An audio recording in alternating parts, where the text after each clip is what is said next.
大家好，香港幾時先會變得好呢？有觀眾留言請我同大家預測，佢好擔心自己嘅運勢一路咁衰落去，佢睇唔到前景，希望知道香港幾時會好。為咗呢單嘢，我特登同大家觀咗天象，香港未來嘅天象，所以我會詳細一陣間同大家預測。中意我嘅朋友請點讚我、訂閱我。打開右下角嘅小鐘仔全部就可以收到我成嘅通知。有中意睇嘅題材就請喺片下留言。歡迎大家將呢條片廣泛分享，幫助他人解惑，度過呢個困境，功德無量。分享出去幫助他人，就等於俾到正能量嘅他人，係好大功德嘅。我係拳朗師傅，全香港唯一19年唯一有瘟疫爆發嘅師傅。我係七仙女轉世。我同大家工作，香港上空嘅天象真係睇到唔樂觀。香港仲會經歷好漫長嘅一條經濟非常蕭條嘅路，唔單經濟方面會非常之差，仲有非常大嘅災難仲有等住你未嚟。而且呢個災難係有死好多人嘅，呢個災難非常之恐怖。我依家唔方便講。到差唔多時機，就係同大家講呢條片嘅主題係香港到底幾時先會好？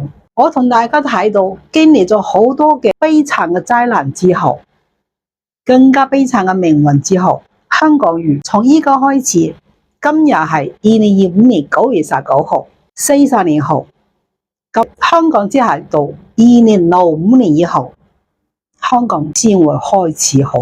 但係開始好嘅狀況之下，只係同大家講，災難少咗，好多大嘅災難冇咁多噶啦，但係破財運都係相當之勁嘅。咁我睇到香港嘅2065年之後，即係40年後嘅命運，終於好少咗好多嘅大災難，但係可惜經濟方面一樣好困難，一樣好蕭條，而且好多公司執笠，好多公司都裁員，失業率非常之高。而且執笠潮就好似過山車咁，一輪又一輪，冇辦法止得住。好多人好費信心去開公司，但係好快就會執笠。40年後真係非常之多，係好普遍嘅事。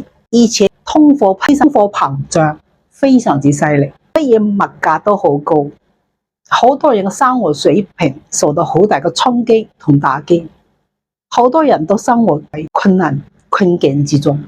而且好艱辛，銀行都經營困難，而且有銀行面臨執笠。但係我今日喺度可以講兩個方式幫助銀行可以渡過呢一個執笠嘅命運。第一個方法就係改革，即係改體，將自己銀行當中內部邊啲做得唔好嘅地方，一定要改咗佢。時代跟唔到嘅方法都需要改，盡量做到與時並進，咁就容易避過呢個執笠嘅危險。仲有一個方法就係合併啲大公司收購，咁都可以避過執笠嘅命運。咁所以40年後的確嚟講會相對比依家好勁啲，但係經濟方面都一樣係困難嘅，人特別多，面臨咁多個困境，容易執笠又容易失業裁員嘅狀況。點樣先可以保住自己唔裁員，保住自己嘅公司？有咩方法呢？大家特別講下方法。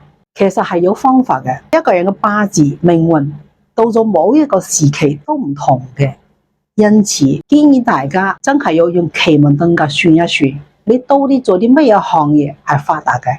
首先你就唔可以做錯行業。如果你做錯行業，就等於同衰運打交道，咁就真係冇辦法好運嘅。咁遲早公司做得渣啦，做得氣利啦，係正常嘅。咁如果你做到一個非常之令到你賺錢容易嘅行業，你啦，咁你就順風順水嘅，你都會發達，你都會賺到錢。所以非常之重要。唔理係做生意嘅、打工嘅，定係創業嘅朋友，我都建議你用奇門遁甲計一計，你到底做啲乜嘢發達，呢樣嘢就可以改善你嘅命運，唔會行彎路。唔會經歷啲痛楚啦，命運坎坷嘅一面。仲有咧，呢啲就係點解有啲人佢話之前咧做某一行初初好賺錢，發咗達，後尾又渣啦嘅原因，係因為每一個嘅命運佢行到唔同嘅時候啦，其實佢嘅八字命運都會改變嘅。呢個時候就最要計一計，你做咩行業先係適合你？你先要揾到錢呢，就需要算一算最簡單嘅幫助自己嘅方法。咁仲有呢，就係借助外力嚟幫助自己。例如你可以請我哋招財數神、數珠嚟幫助自己，嚟增加財運、提升財運，呢啲都做得到。咁呢啲咪外力咯。因為我哋係專業人士嚟，你可以想得到更多嘅財富運勢，更加可以利用我哋嘅專業，利用我道過祖師後人道達法術嚟幫助你改寫命運。我哋要招財法事，可以幫你招財，亦都可以有好運法事，令到打工嘅朋友你都唔會俾炒魷魚，保住份工嘅，呢啲都做得到。例如做生意嘅朋友，你面臨困境，需要多啲財富運勢，可以利用種生基、播風水、招財，都可以改善自己嘅命運嘅。所以呢啲都係外力嚟相助。咁除咗呢啲外力之外咧，其實有啲時候你唔用呢啲外力，真係好難改善嘅。所以點解有啲人那行衰運，有啲行10年衰運，真係衰咗10年嘅喎。有啲行20年衰，點解衰咗20年嘅原因？係因為佢唔識得運用我哋呢外嚟嘅專業人士嘅一種強大嘅力量嚟幫助自己改運，所以就真係需要用自己嘅命運去抗，真係去行呢個命運，有衰就行幾衰，真係浪費咗生命咯。仲有一個方法咧，同大家講，其實你有一個好平嘅方法，都可以幫到自己，甚至乎全家嘅。但係呢個方法，你就係識用嘅朋友，你就會帶嚟你意想不到嘅好運同埋平安運勢，甚至乎你全家平安。方法咧，其實我每一年都幫人哋出咗3部。乜嘢係3部？就係我每一年嘅12生肖運程書，呢個係每一個生肖嘅命運預測書，要12個月份嘅指導，包括每一個唔同生肖都要詳細命運嘅指導，咁就可以令到你避過凶災，得到財富運勢。要佢買股票嘅朋友，其實你邊一個月你會大破財，邊個月財運健好可以揾到錢，都有指導嘅。你把握到呢2個月，你1年都唔使憂，都賺到大錢噶啦。其實好重要嘅。總共有3寶，就係通神，而仲有就係月曆。呢個月曆唔簡單噶，呢個月曆咧可以有365日加空日嘅指導。吉嘅日子當中就寫咗個加字，空嘅日子就打咗一個叉，冇寫嘅咧就平日。咁平日即係代表咧唔空唔加嘅。咁所以你識到運用嘅朋友咧，就係會得到意外嘅好運同財富運勢嘅，甚至平安運勢，分分鐘救咗你全家嘅命都有份嘅。要點樣先識用呢？其實我有條片專係介紹點樣用我嘅3寶，咁大家只需要搜尋權浪2026 3寶就可以搜尋得到噶啦。面臨經濟困難的時候怎麼辦？其實可以借助外力來相助自己，例如我可以請我的招財手神和招財手珠幫助自己，有提升一定財運的功效。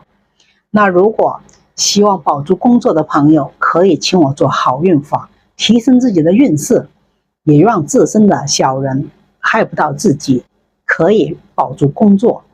如果是做生意的朋友，希望自己的生意起死回生，不至於倒閉的話，方法有2種，一種是借助風水的力量，可以請我親自撥風水，還有就是做招財法事，可以讓自己在困境之中也能獲得財富運勢，這個都是能幫到自己的。